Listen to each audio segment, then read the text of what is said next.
Assalamu alaikum, everybody, and welcome to our Islamic History Month event for Kingston. And we are, the topic of our discussion today is how faith drives our work, perspectives from Indigenous and Muslim women. And it is something that my colleague, Lindsay Morcom, and I have been, it's actually Lindsay's brainchild here. We've been talking about the similarities between our communities with respect to how we live, what our creed is, and we thought it would be an interesting conversation to delve into this and to share between our two communities. So, as is customary in both of our faith groups, we would like to start our event with prayers from both traditions. So I will ask if Tanta Hoda could start us off, inshallah. Okay. Bismillah ar-Rahman ar-Rahim. Alhamdulillah Rabbil Alameen. Ar-Rahman ar-Rahim. Maliki yawmiddin. Iyaka na'budu wa iyaka nasta'in. اهدنا الصراط المستقيم صراط الذين أنعمت عليهم غير المغضوب عليهم ولا الضالين. And translated, in the name of Allah, the most beneficent, the most merciful. All praise is due to God alone, the sustainer of all the worlds. He is the most gracious. He is the dispenser of grace. He is Lord on the day of judgment. Thee alone do we worship, and unto thee alone do we turn for aid and help. Guide us to the right way, the way of those upon whom thee have bestowed thy blessings, not those who have been condemned by thee, or those who have gone astray. Amen. Jazakallah khairan. I will then ask Grandmother Kate to share a prayer and a land acknowledgement. Kate Brant So I am Grandmother Kathy Brant from Tyndon Mohawk territory, and I sit with the Bear Clan. And so I bring you Is everything okay? Yeah. Okay. So I'm going to bring you the Ohanagari Wadakwa, or the words before all else, or some people call it the Thanksgiving address. And so I just ask you to take a mindful moment and just be of one mind with us as we begin this meeting. And I would like to start with these words are very powerful because they remind us as we give thanks to the people first, because we are the most vulnerable. Creation can get along just fine without us, but without creation, we would cease to exist. And therefore, it's we stand humble before it, and it's our main responsibility to support that natural world and to the Creator for its integral part, how we as humans support that web of creation.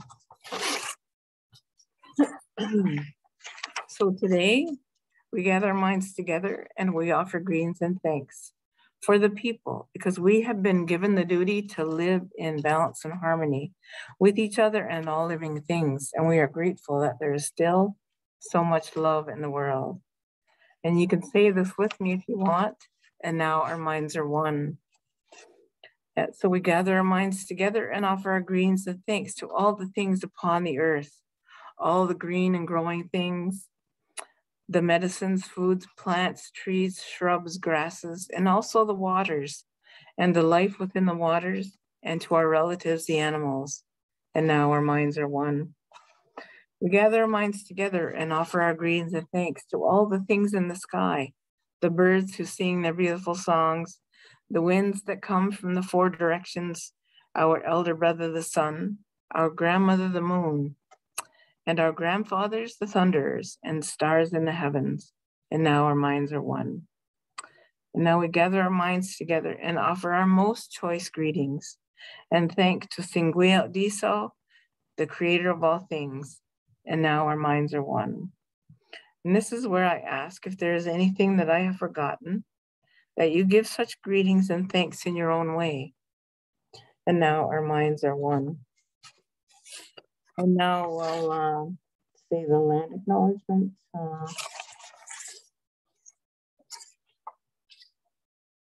So the Haudenosaunee and the Six Nation Confederacy of and the Anishinaabe agreed to peaceably share and care for the resources on this land and the Great Lakes, and there will be food and resources for generations to come. So I offer these words in the spirit of this gathering for the original caretakers of this land, the Anishinaabe, the Algonquin, Anishinaabe, my people, the Haudenosaunee, the Six Nations Confederacy, and many other First Nations who have crossed these lands for sustenance, trade, and survival. We also acknowledge that our ancestors, and thank our ancestors for continuing to live in a way that ensures that we remember our agreements and our responsibilities.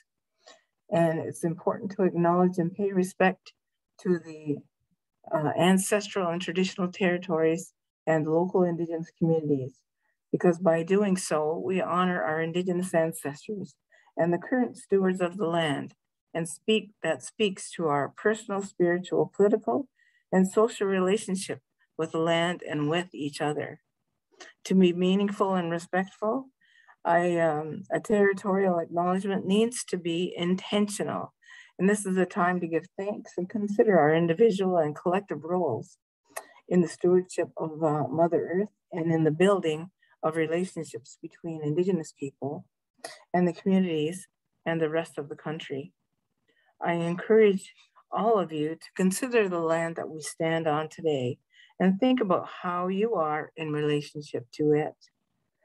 The Kingston Indigenous communities continues to reflect the area's Algonquin and Anishinaabe, Haudenosaunee and Haudenosaunee roots, with also a significant Métis and Inuit community and other First Peoples from across Turtle Island today.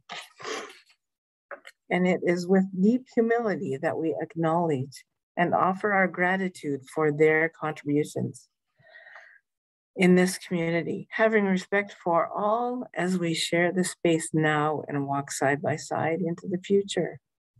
Anya will go, thank you. Skana, peace to all my relatives. And that's the words.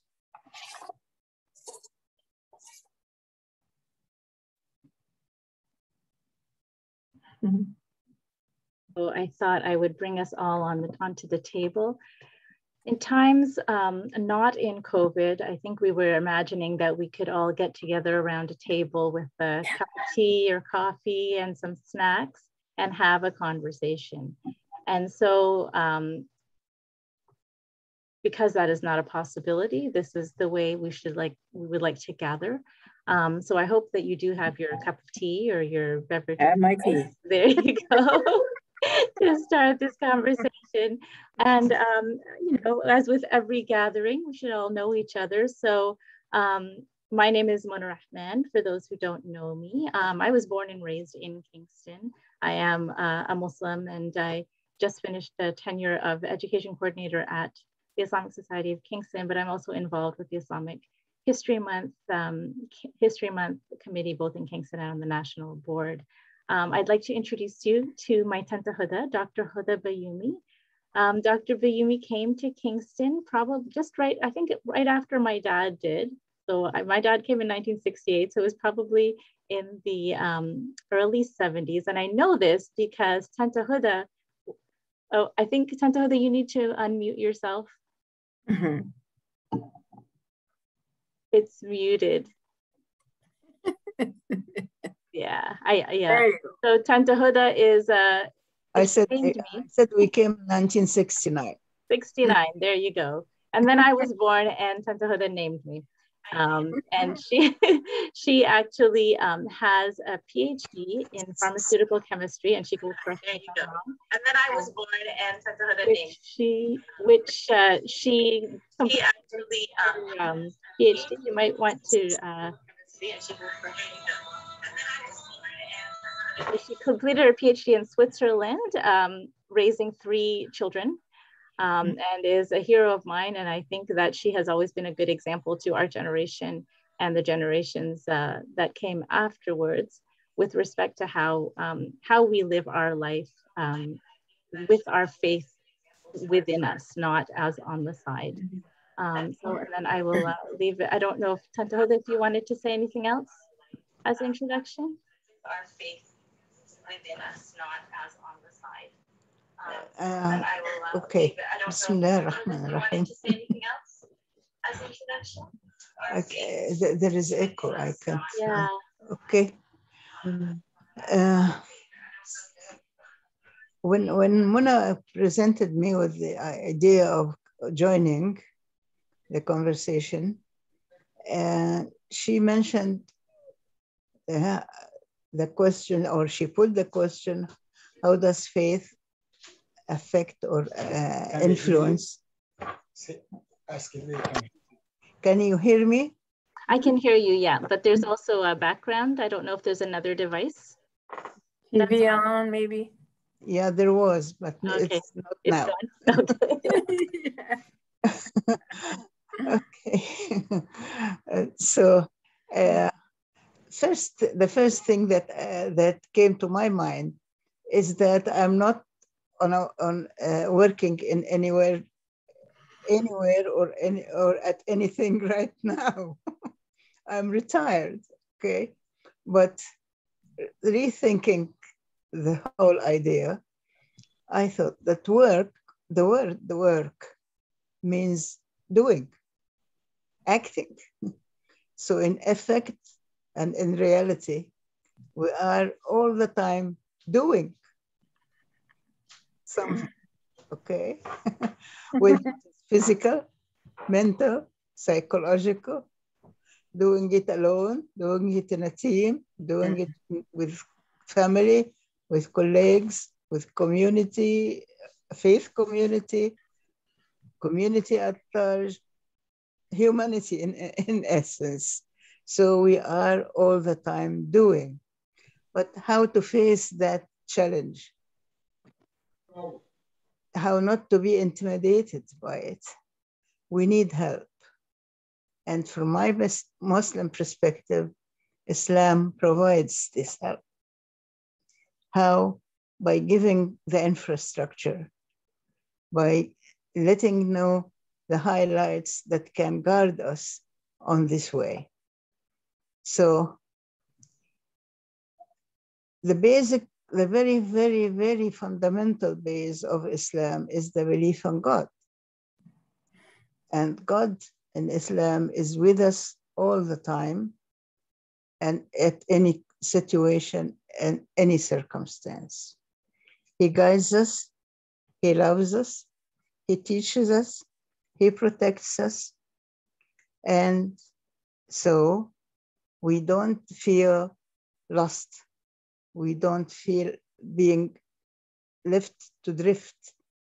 There is support that we can turn to anytime, in any situation, and no barriers between us and him.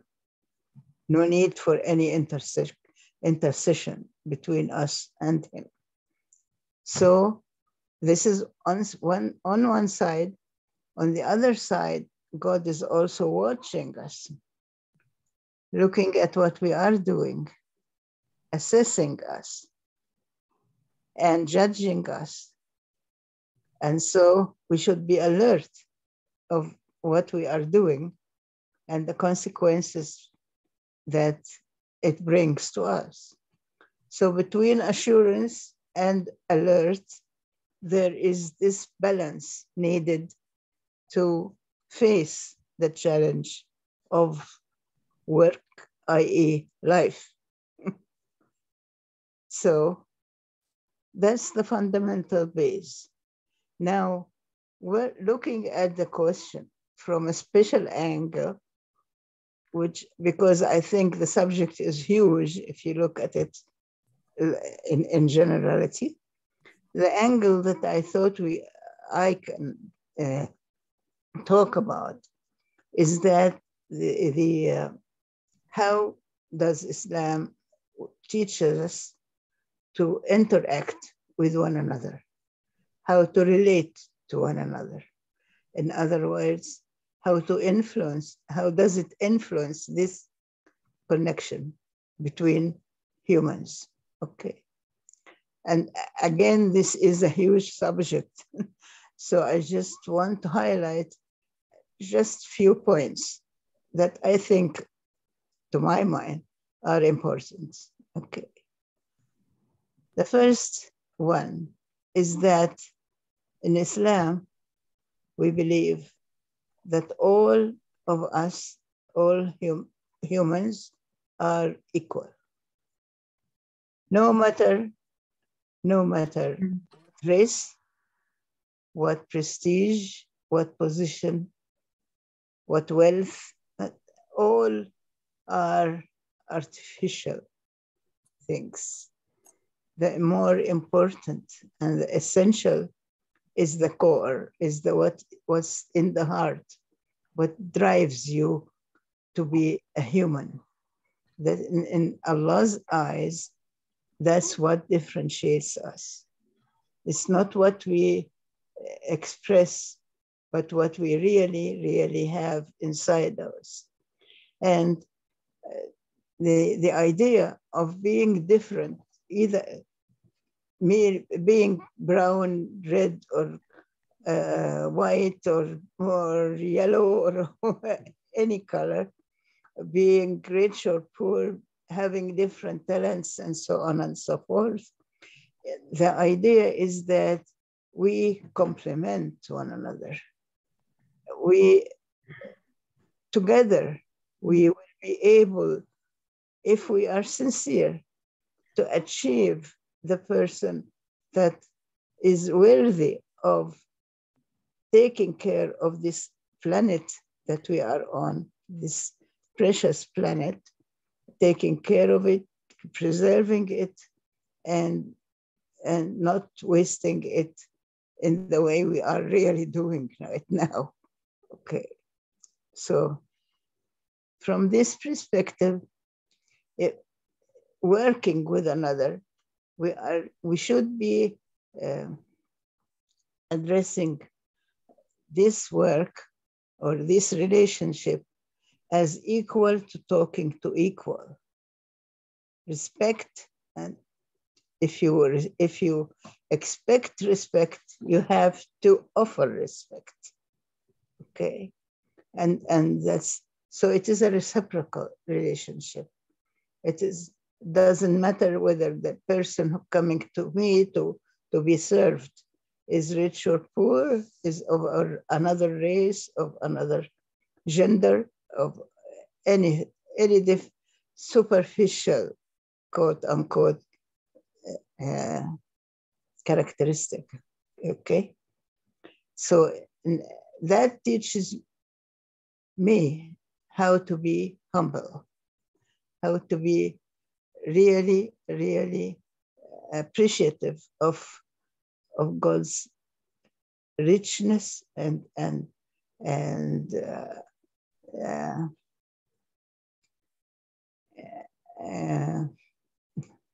anyway, and so in essence, that is one basic idea of how influence Islam is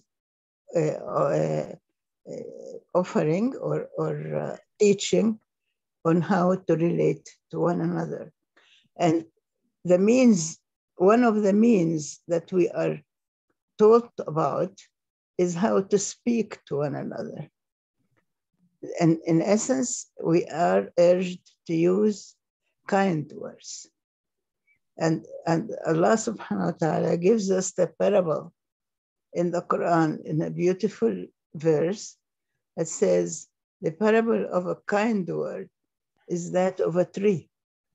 with deep roots, strong, deep roots, and high stem that goes up sky, that tree bears its fruit every year, without delay, without stopping. Okay. So a kind word is a word of blessing that gives and gives and gives. Okay. So that's the way we should be approaching whoever we interact with kind words. Okay. So we are taught to be humble, to use kind words, to know where our position on this earth, that we are here to serve God by taking care of His creations. These creations, human, animal, plant, what is on earth. to few words. Okay. The other idea that came to my mind is also expressed in the Quran in a verse that says, in essence, I'm not translating word by word, but it says that Allah subhanahu wa ta'ala, He created us in nations and tribes so that we get to know one another. And what does to know one another mean?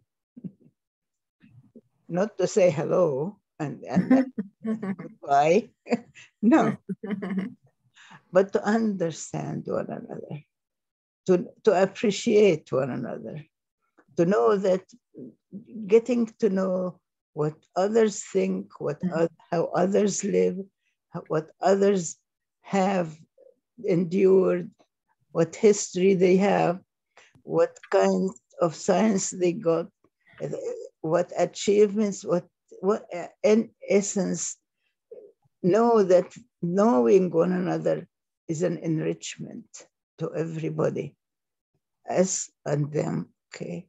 And that enrichment is worth working for and trying to achieve. And also that sorry, I lost the train of thoughts. This rich and this also, when we get in really in touch and in depth with others and understand others, then we can live with one another in peace, because ignorance is what ignites fear, and fear ignites in its by itself animosity and even violence.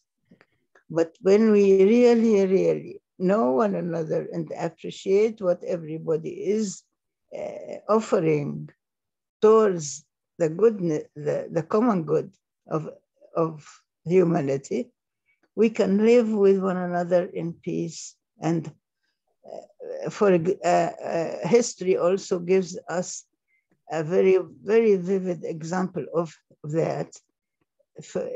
For example, in Spain, in the Middle Ages, Muslims lived in Spain for 800 years with Christians and Jews and others in peace, and they produced a beautiful civilization.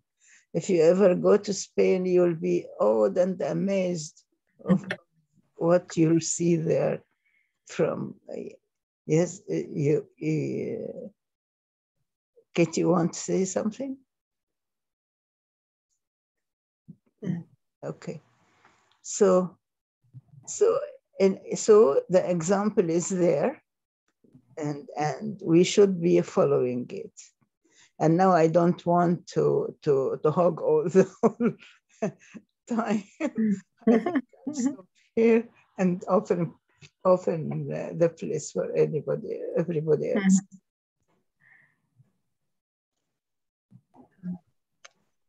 I can start the introductions to us. And I thank you, Dr. Bayoumi, for that too. There's so much overlap that I hear in what you're saying.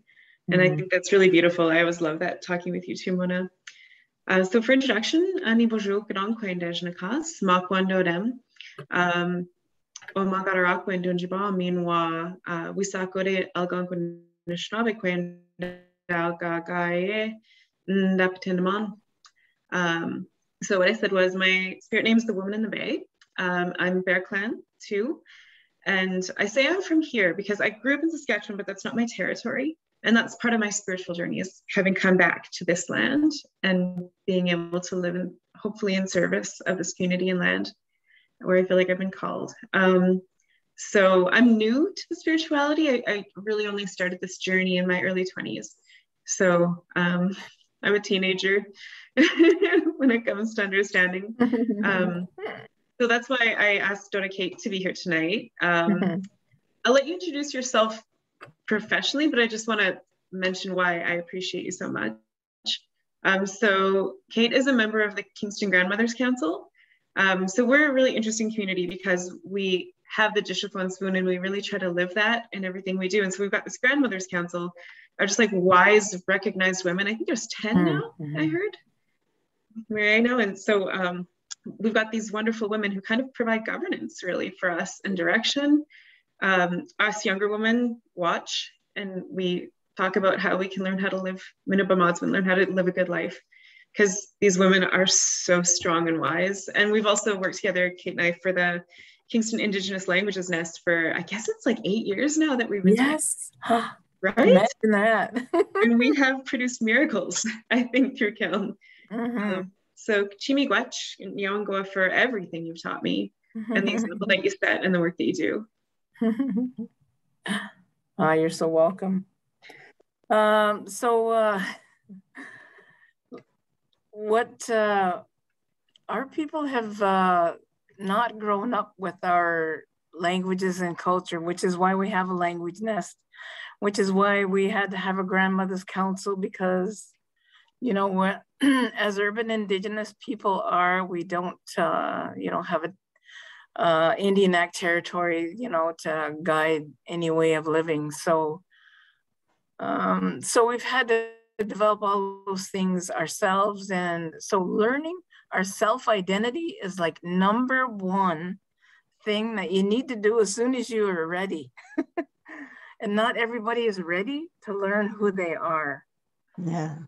You know, because they have to fight through that pain. They have to, you know, process all that pain in order to come to a place where they feel open enough to be able to embrace the way of their ancestors. And so I was 50-something years old before I got a chance to, you know, understand who I was, who I am. And so in my territory at Tyendinaga, they put on this course called the Indigenous Community Approaches to Wellness. And it was like, you know, an in-depth study course in self-identity, in the Mohawk self-identity. And it was so wonderful for me. You know, I learned that Tyendinaga is a really special place because it's the birthplace of the peacemaker. And the peacemaker is one of these great messengers like Jesus Christ was to the Christians, you know, and other great messengers in other religions.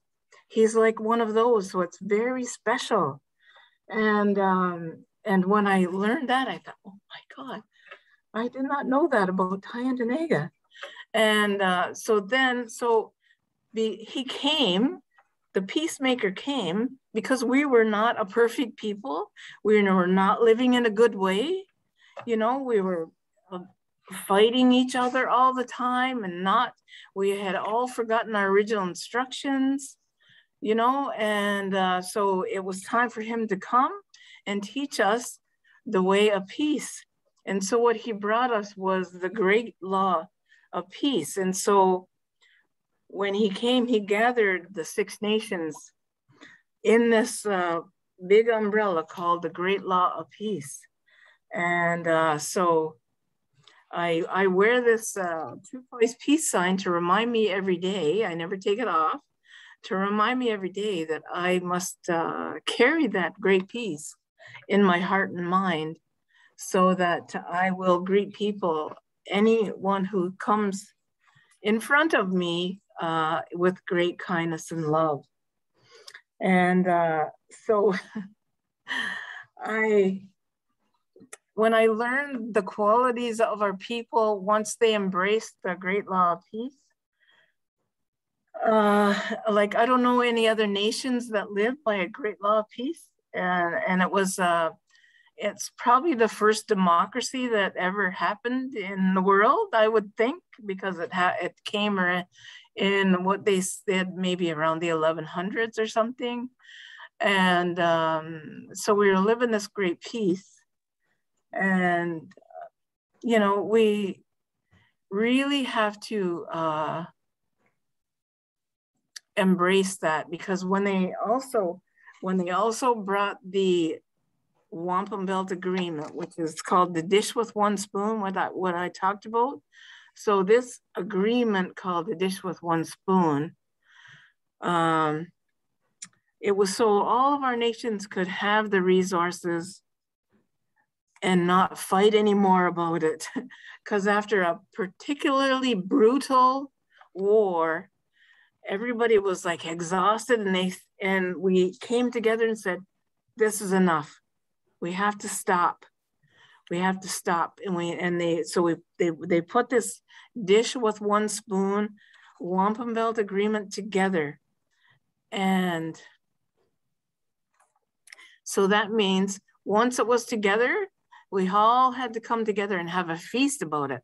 And so when you have a feast, especially around this Dish with One Spoon, which is why it's called One Spoon, because we are not allowed to have any sharp instruments. So nothing unforetold could happen, you know, nothing untoward could happen with a knife or a fork, right? And including in our languages, no sharp words were allowed to be spoken at that feast, at that ceremony.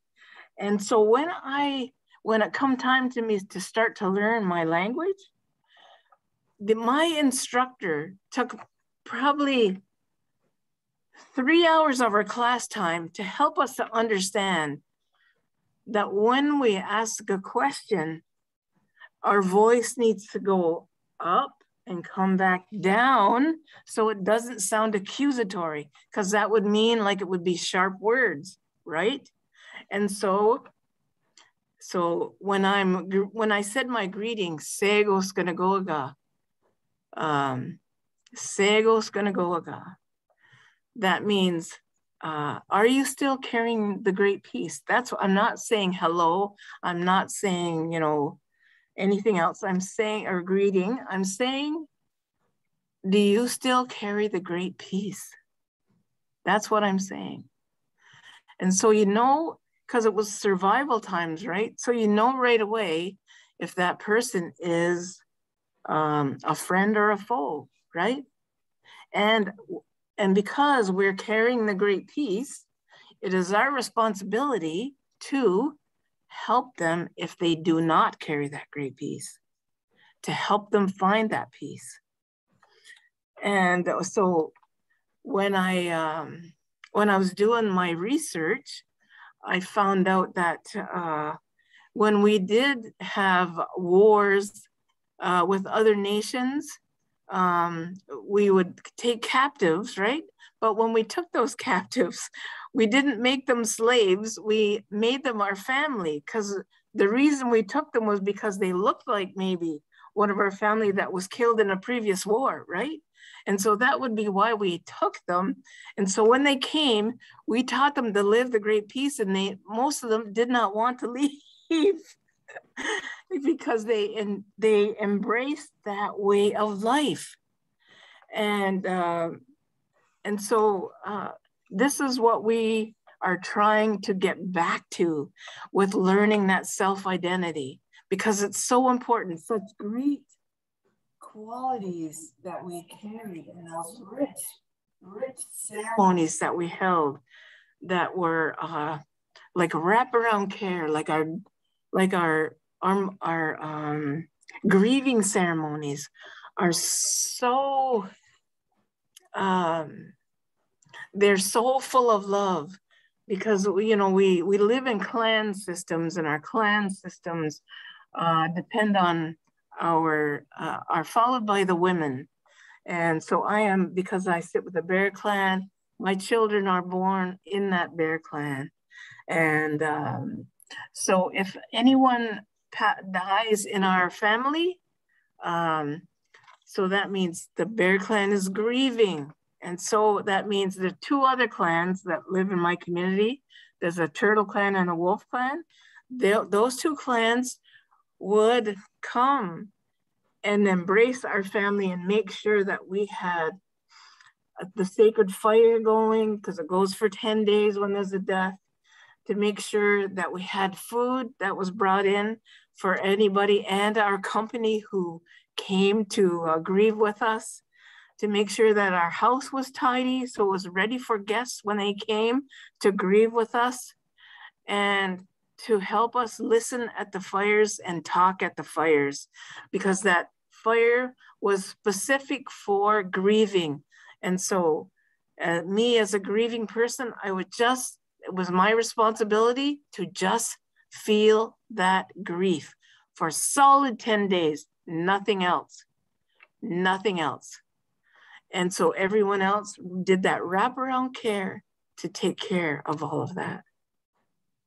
And so I didn't attend one of those kind of ceremonies until my nephew passed away at age 37, out of control diabetes, and he just hit the ground and died right there because he had uncontrolled diabetes. Age 37, that's Laura Merkel's husband. That's my nephew. And so his family had lived a traditional life. They embraced the traditional life at a very young age. They're younger than me. And so they walked us all through that. And it was such a eye-opening, transforming experience for me to understand all that love that came from the community to embrace us, to take care of us. And we didn't have to worry about anything else but that grief. And so by the time the 10th day came, they have another feast, and it's a feast of the dead person's favorite foods. And then so we're supposed to stop openly grieving and allow them, the person who died, to move on to their next journey. And so that's what that ceremony is all about. And sometimes there's some giveaway of his items of personal things, and that sort of thing. And so that's just a little bit of our sacred way. So everything is sacred, everything is ceremony. And so right now we're having a 4-day ceremony at Confederation Park in front of City Hall, 4 days a month until they stop finding children, until they stop recovering those children. And so by creating that safe space, it allows for people to come. So if an Indigenous person comes who has experience with residential schools, they can come to that fire and unburden or just sit there and listen, or just be, just sit there and be. And if a non-Indigenous person comes and they want to learn, then they can learn. We have people there who will teach them. And so it's that reciprocal safe space that we have set up. And so it's going to be there until they stop recovering the children. And I think that's, it's a wonderful thing because it's outside, you know, and we can still social distance. It still can be okay. It still can be that safe space for listening and learning and allowing that love and support. I don't know. Should I talk anymore, Lindsay? Always. Did you want to go to the questions, Mona, or do you want to just keep? Well, I was actually just, as I was listening to Santa Hoda and to Kate, what always strikes me, and I think Lindsay and I, we have noticed this as well with, you know, our experiences with each other's communities, how much similarity that we have with each other with respect to how we live our lives and the things that we hold dear and the things that we value. And I think the it's just something that keeps coming up. I had never heard of the story of the peacemaker, and you know, the greeting that when you're translating it as a peace is very similar to how we greet each other with respect to may peace be upon you. So it just you know, we believe that God sent down messengers to every single part of the world. Yes. And you know, and we keep reminding, you know, we know, and we don't know of all of the messengers. You know, we only know the names of maybe 25 in our tradition, but we know that there were so many more. So, and I think when we learn, as Santa Hoda said, as we get to know each other, we actually learn more about we learn about others and their beliefs, which also teaches us about our own. Now, and thank you both for that. I was thinking that, you know, one of the problems, what has happened is that we're living more like in an increasingly secular world.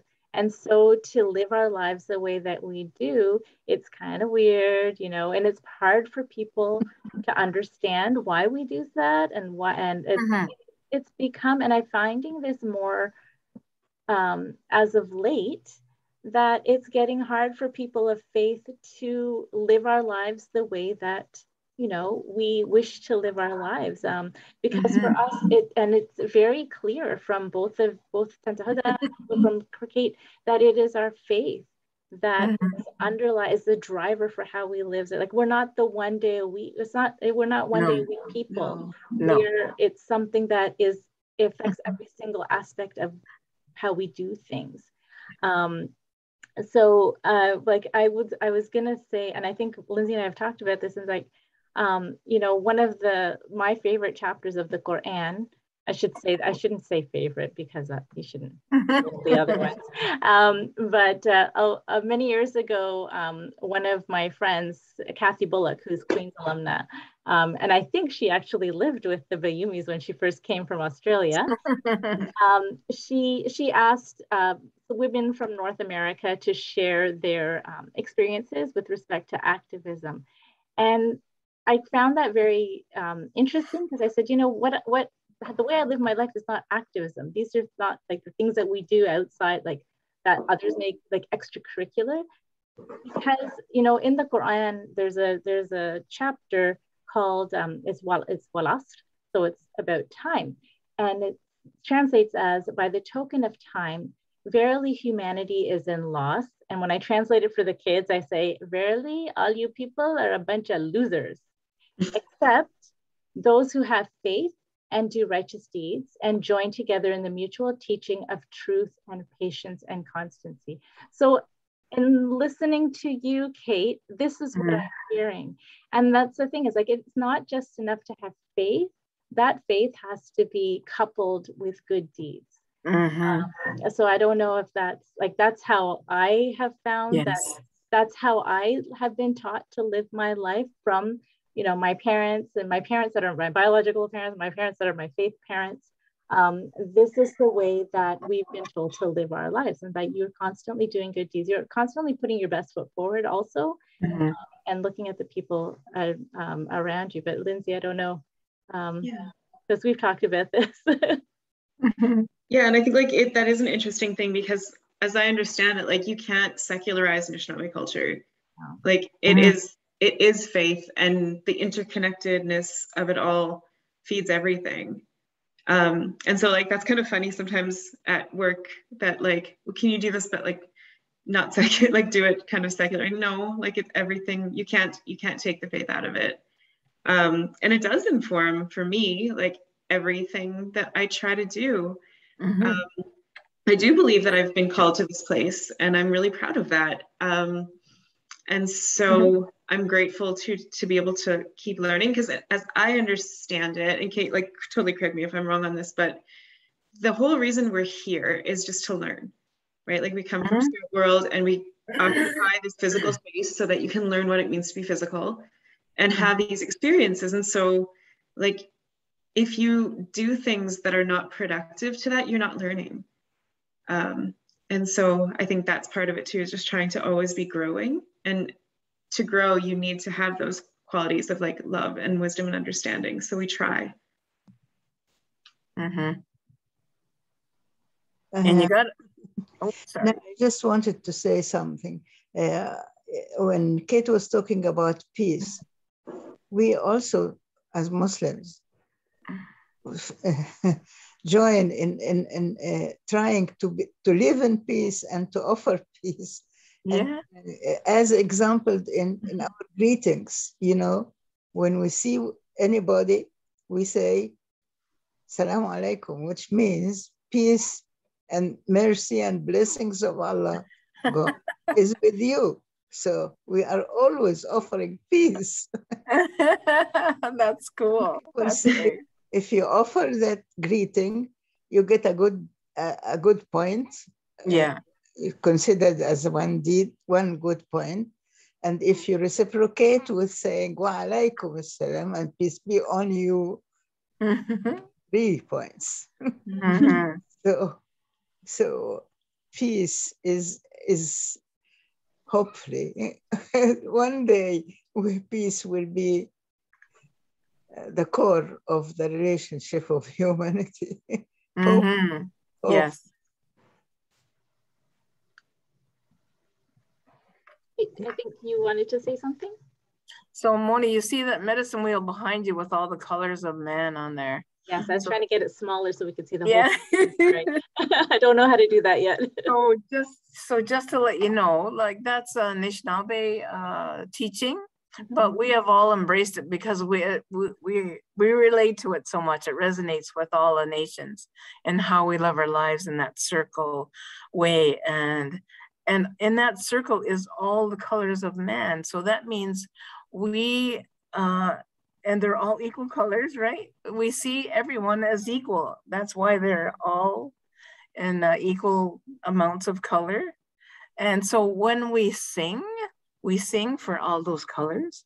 When we dance for all those colors. And when we pray for all those colors. Every time we're in ceremony. So yeah, so I just want to add that. How similar. Yeah. Very similar. Yeah.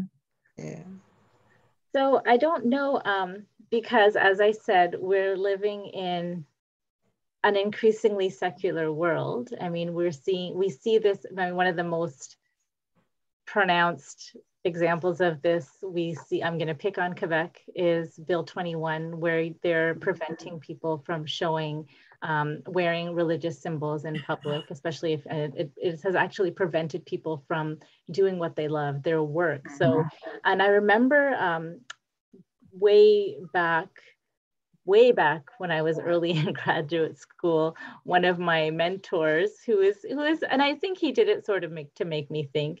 He's like, how can you, of a person of faith, you're doing all this science. It's like, how does that work? You know, how could you believe this when you see this in the science? And I said, well, you know, it is because of my faith that, you know, the observations that you're making that are saying, well, you know, that are taking, that you say should be in contradiction with faith.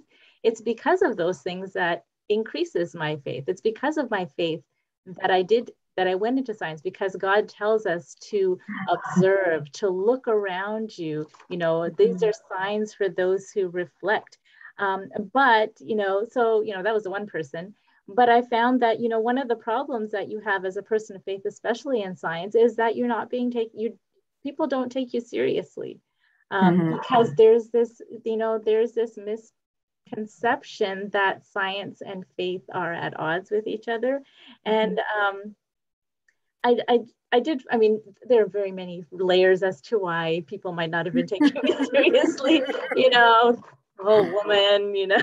Yeah, women too, right? Exactly. Yeah. So there's a lot of intersectionality there. But I think with the faith, and I've heard this from other people of faith, that especially in our field of science, that they don't find that they're being taken seriously. And I'm just wondering if that's, you know, if your faith has proven to be a hurdle in, you know, the community the society that we're living in right now.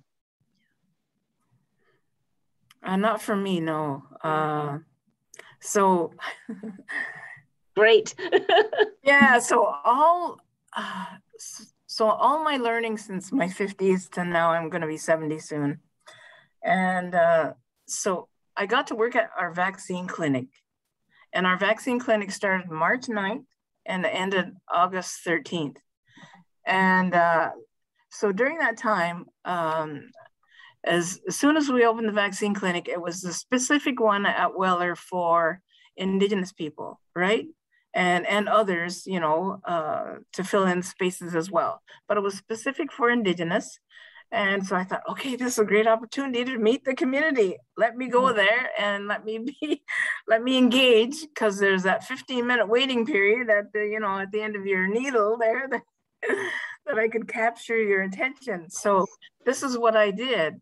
And so I got some business cards. And so if you were, so I'd walk up to people and I would say, give my hand to my business card and say, my name is Grandmother Kate Brant, and I am Mohawk from Tyendinaga, and I'm the Indigenous community worker here. And I would say, is there a possibility that you have Indigenous ancestry? Because of all the things that happen, you know, with residential school, with adoption, with the 60 scoop, some people don't know what their ancestry is, or there's questions, right? So that's how I would ask, is there a possibility that you have Indigenous ancestry? And if they said, yes, I do, and then I would invite them to be a part of our Indigenous community in Kingston. And my business card had, you know, the language nest contacts and other contacts where they could find out where events were happening. And so I'd give them the card and they would be happy to receive it. And sometimes they would even give me their email address or phone number so we could be in touch further. And if they said, I think my grandmother or my great grandmother was Indigenous, and they don't seem to relate it back to themselves, you know? And I would say, well, that would make you having ancestry. And so, and of course, sometimes they would have blue eyes and blonde hair. And so they would sheepishly, you know, be afraid to say, yes, I have Indigenous ancestry, that kind of thing. And I would say, well, we don't care about credentials. We don't care about, like, there's a status card that you can have from the Canadian government if you're, you know, a status Indian Act Indian is how they call it. But really, yeah. And then there's people who are self-identified, and that's, or non-status. And so some of the non-status, you know, don't look, you know, like the stereotypical Indigenous person.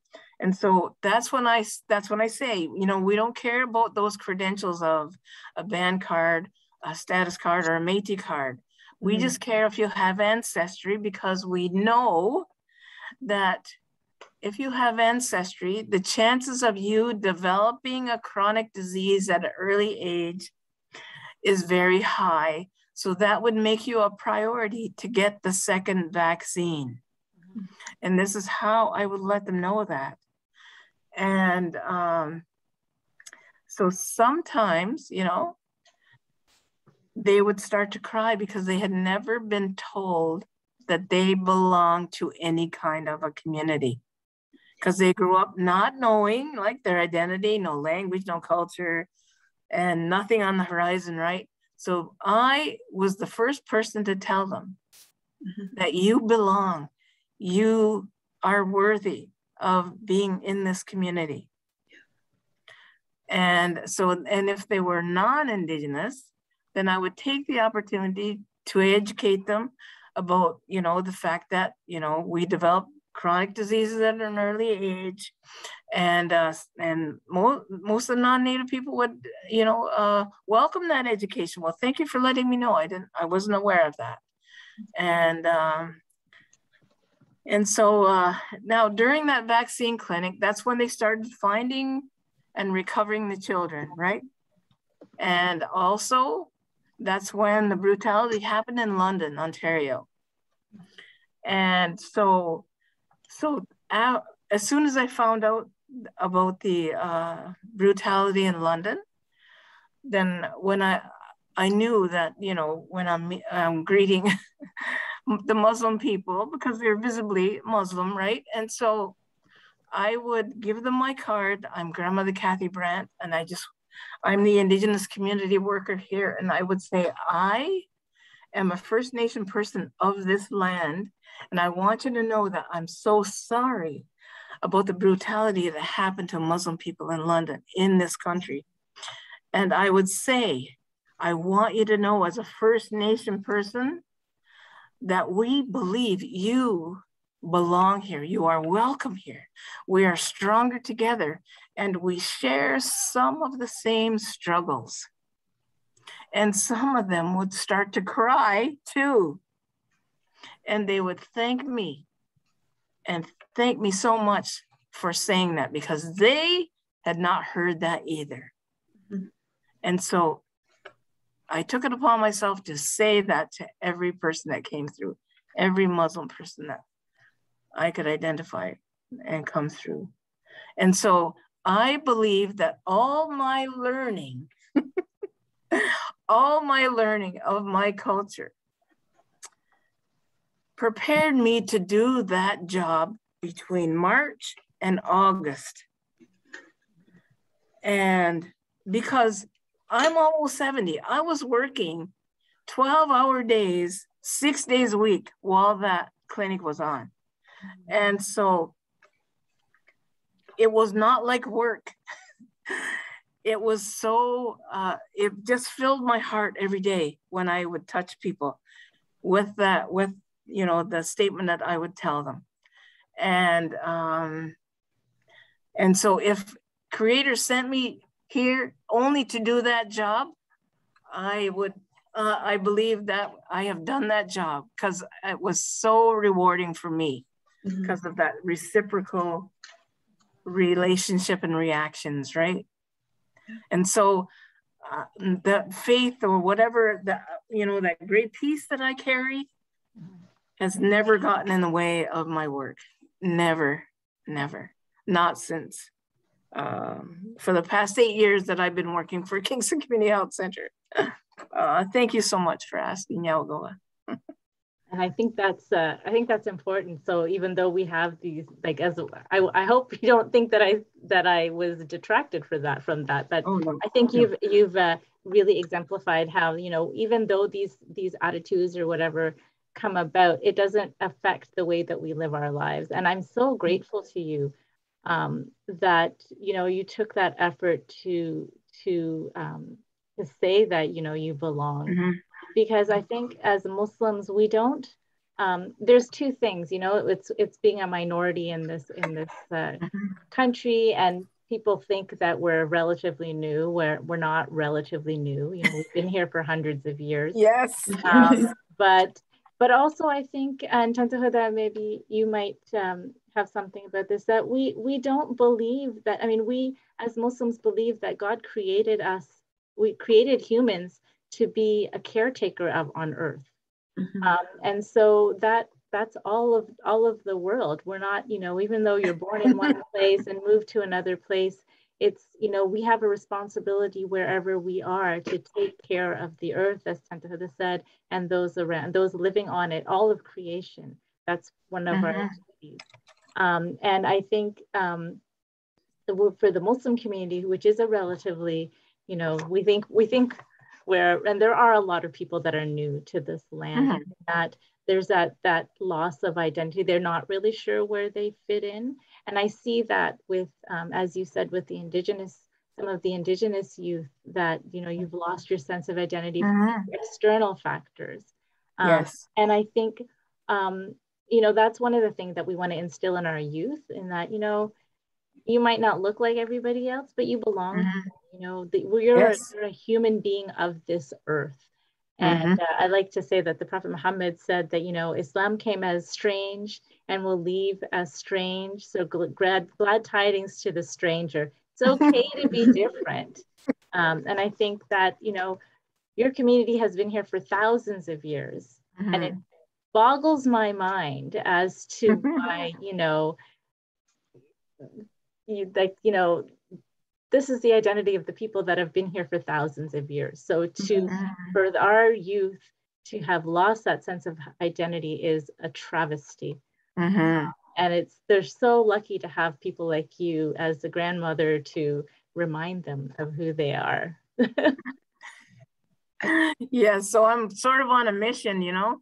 I guess that's what keeps my energy up, because I have a passion, and it's my mission to have people not feel that not belonging. Because remember when I said, if my whole upbringing and my learning prepared me to do that one job with the vaccine clinic, part of my upbringing was we were not allowed to live on the reserve, because the Canadian government would come to families and say, well, you need to, if you sell your rights, okay, if you sell your rights to be Indigenous, I know it sounds crazy, then, you know, you'll be able to get a job off reserve, you'll be able to go to post-secondary school, you'll be able to join the armed forces, and you'll be able to drink in an establishment that sells alcohol, and we'll give you money, you know, and we're already impoverished. So who's not going to turn down that money? Yeah. And so that's why I could not live on the reserve. So I had to live in the white town, very white town, next door to the reserve. And I had to go to the white school, and there was only 2 Indigenous families. Now, when I was a little girl, I was really, really brown, because we played outside all the time.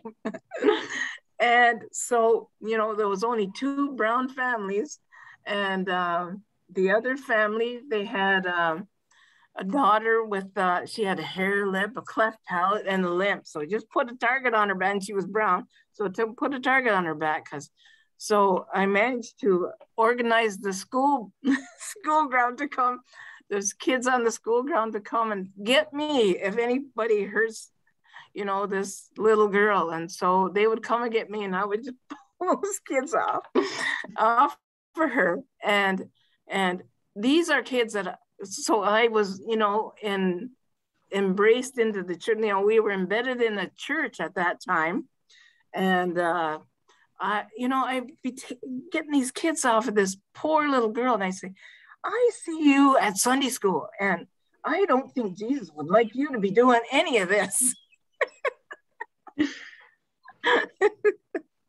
So anyways, so that's what I would say. And so that upbringing, but all through that grade, so it was only grade 1 to 8, there wasn't no junior kindergarten or kindergarten then, I felt not belonging. I did not feel like I belonged, because the teachers would ask every year when I started the class, why don't you go to the reserve school? And I said, I don't know, I'm 7, you know, talk to my parents. So I know what it feels like, especially right from a child, to feel not belonging, right up until, you know, I started to learn who I was. So, you know, that was part of that preparation to do that job at that vaccine clinic in a good and loving way. I think I see, sorry. Yeah. I just see that in the community too, and like in the grandmothers, that like when I came to that vaccine clinic, and I was really lonely because we hadn't had a grandmother social, and we hadn't had a ceremony. I was dying for ceremony, and just to see you there and like be with my family, because this, like for me, this community is as much my family as anyone I'm blood related to. So I can see my grandmother, like, oh, it was such a reminder that we are what make us us. And then to have a community where love is so centered. Having been someone, I'm mixed heritage, and I came to this, like I wasn't raised with it, and it's terrifying to come back. And so when you walk into the community with your grandmothers, like I remember Barb Hooper telling me that the community recognized me. It'd been like 3 months, and like just to love me into that, and then to get a name from Bernard Nelson, and like the love that exists in our community that steals you for those things that are the reality when you have a very politicized identity. Right? So there's so much focused on rights, like, oh, you have this right, you have that right, you shouldn't do that, you don't have the right. But when I look at the grandmothers and our teachings, like I see it's gifts, right? So it's not who has the right to do this. It's like, okay, so this is who you are. This is your ancestors. So like I have settler ancestors, I have Indigenous ancestors. That tells me what my responsibilities are. And then the Creator gave me gifts. So I like languages, like a lot. And so, okay, now I've got the skills, maybe I can serve the language. And then that serves the land and the community. And so it's not about like, oh, should you do this? It's like, okay, these are the gifts you have. Now you have a responsibility. If you're going to be welcomed and loved in this community, now you serve it back. And so you get more love circling back. And I see that how we love people in. I can try to do that at work and try and love my students in. And then we just spread it, right? Like it's radical decolonial love in the face of a lot of pressure to focus it on those government things and those other things. And so I really I appreciate that, because I think being in our community really reminds you of what your priorities need to be.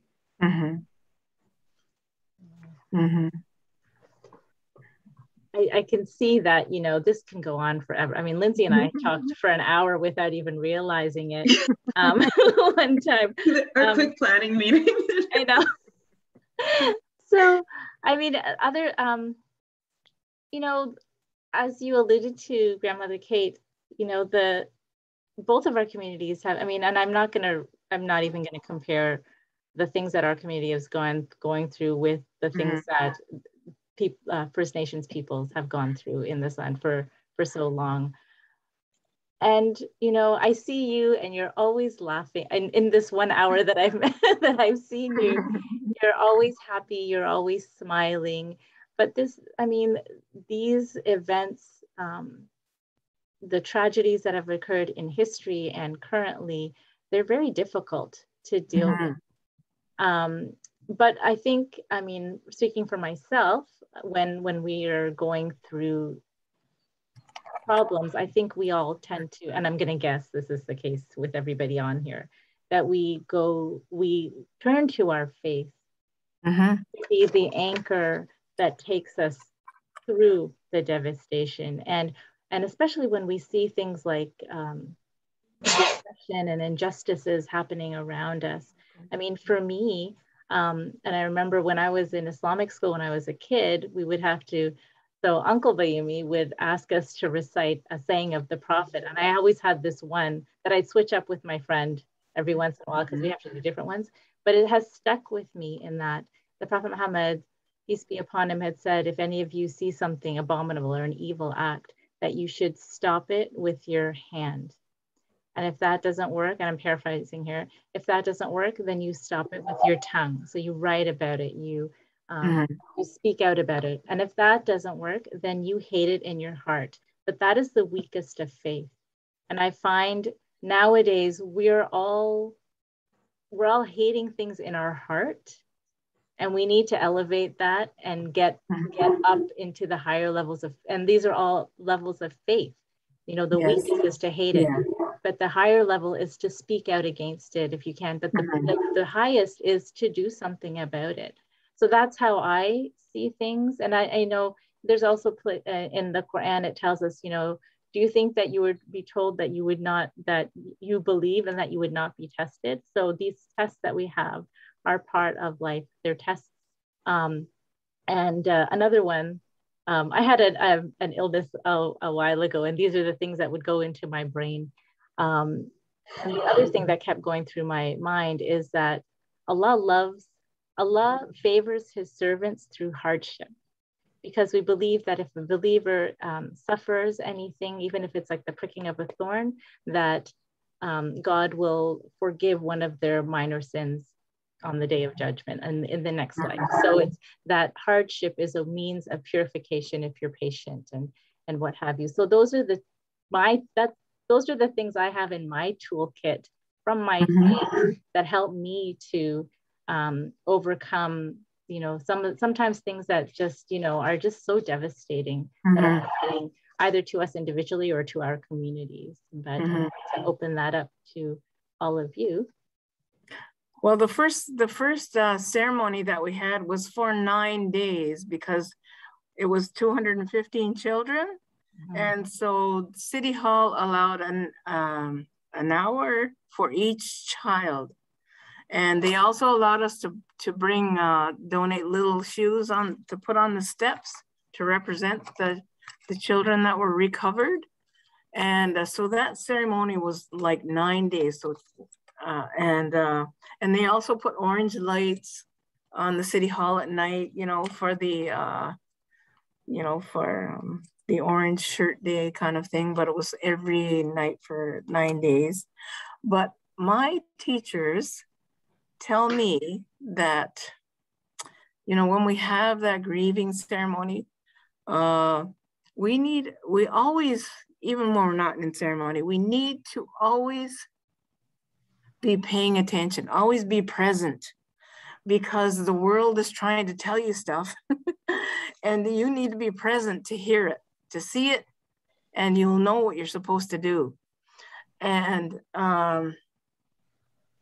so we did this 9-day ceremony, and on the 9th day of the ceremony, I drove my car in beside the shoes, and on the radio came a song, Dolly Parton, one of Dolly Parton's songs, and she was singing, "In my Tennessee mountain home, life is as peaceful as a baby's sigh." And right away, I felt the children with me. And so I believe the children wanted me to know that they got at least 3 to 5 years of that blissful sigh at their mother's bosom. And that because we are doing that ceremony and the ceremonies that are happening across the country, they are also now able to go back to Creator, to that loving place. And so this is why I don't carry that extra grief. We don't carry that extra grief, not our burden to carry. But we offer that safe space of ceremony so that others can come and help and be helped. And so that's why, yeah, we are not to carry that. It's not our burden. And that message from the children was on the very last day. And that's when we decided to always do this ceremony at least 4 days a month from that. So yeah, that's how, and we always, you know, we see when horrific things like this happen, some good comes from that. And the gifts that came from it is, well, first of all, the pandemic had everybody quiet, right? They were at home and quiet. So they could finally hear us. and hear about that brutality to the children. And so you could almost feel a physical shift in the world happening because of that. And it's still happening because so many people are opening their purses and allowing us to have money to do what we need to do, you know? And this has never happened before. This has never happened. Not like this. We have always been the last at the end of the line. And yeah, so that's just some of the gifts, and the children have woken those people up, woken everybody up, you know, with that news, and it still continues. And so that is some of those gifts of that, you know, that brutality. Yeah, I'll go. Thank you.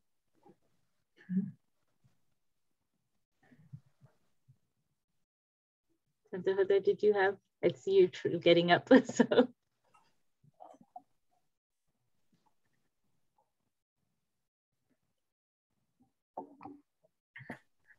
anybody else want to weigh in on that, or? A thought came to me that kind of tied together something that you both had said, in terms of like things are being steered, right? Like things are happening because they're meant to happen. And even when that's really hard, you can look at it and say like, oh, okay, so this really hard thing happened, but then I was able to help this person because I understood it better. So all that learning that you get to do, right? And so I think that actually ties in, Mona, to me of what you were saying before about science, right? That like, because we're researchers, and that's the how, right? Like when we look at those, especially I think the pure sciences, you're looking at how, not why. And so I feel like they complement each other really well of like, okay, so I'm a social scientist, right? So I can understand these social mechanisms, but then I feel like the things I'm learning from the grandmothers and the things I'm learning from my ancestors, that's the why. And when I bring that together, it just gives maybe a fuller understanding than I would have had without one or the other. Okay, so I'm looking at the time. Tante Hoda, did you have something to say, or? No, I just wanted to say that what I get out of this is that we have to be proactive. We can't be relying on others to do our job. We have to take the reins and fly with them. And as you said, the hadith of the Prophet ﷺ teaches us that this is the way. The least we can do is to explain ourselves to others, to make it clear that the similarities that brings us together are much more than the differences that differentiates us. And so there is hope. Cling to it. Yes. Thank you. Okay, so thank you for such a wonderful conversation. Like I said, I think we could keep going. I just want to check to see if there is anybody that has a question either in the Zoom or in the live stream on our Facebook page. I've got both of them on. I've been trying to relay the comments from the Facebook to the Zoom, so that our panelists can see what people are saying. But I think, I don't know if anybody else had anything to say in closing regarding this topic. Because if not, I guess we can, I would say miigwech, and thank you to everybody, Jazakumullah khairan, for attending and for participating in the conversation. I wish I could have poured you some cups of tea and made some baklava for everybody. My baklava recipe is actually Tante Hoda's recipe that I got, so it's the only one that I know. But I would like to say that Islamic History Month is continuing for the rest of the month. We did have an event coordinated by MSGP, Muslim Society's Global Perspectives, on Tuesday, but unfortunately our guest will not be able to make it, and has fallen ill, and we pray for his speedy recovery, and that will be rescheduled. There is another event happening on the 28th, I believe, and it is a book launch by, the name is escaping me, but it is on our Facebook page. I can quickly check. And it's a book of poetry that has been released, and I will put that in the comments or publicize that on the Facebook page. It's been a long day, and the words are not coming into my brain right now, unfortunately. I think her name is Shah Jahan Mohammed, but I'm thinking that that's not right. But it is something that is being hosted by Dr. Shabana Xavier from the School of Religion at Queen's University. So I believe that will also be live streamed. It is a soft online launch of her book of poetry. And we are also planning on a youth panel on October 31st, kind of like our grand finale. We like listening, and we want to hear from our youth. And so that will be coming up, and details will come on that. We have a tentative title, but I think when they meet, we will get the real title from their mouths because it's their panel. So with that, I was hoping that we could end, as with both of our traditions, with a prayer. So I'll ask Grandmother Kate if you could share some words with us to close. Sure.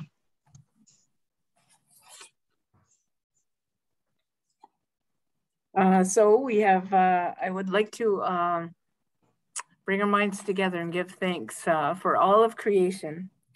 And we have now arrived at the place where we finished our business that we had tonight. And so we depart in all directions, however, wherever we are and going, with grace, goodness, and safety and wellness. Nyawagoa, thank you so much. Thank you, Miigwech. And Tante Hoda, I was hoping you could share some words from our tradition to also give thanks and close the meeting. Yeah, well, I'll just say one verse from the Quran again. Bismillah ar-Rahman ar-Rahim. Subhanallah, حين تمسون حين تصبحون وله الحمد في السماوات والأرض وعشيا وحين تظهرون. Praise and gratitude are due to Allah subhanahu wa ta'ala when you open your eyes in the morning and when you close them at night. And also all, okay, this is,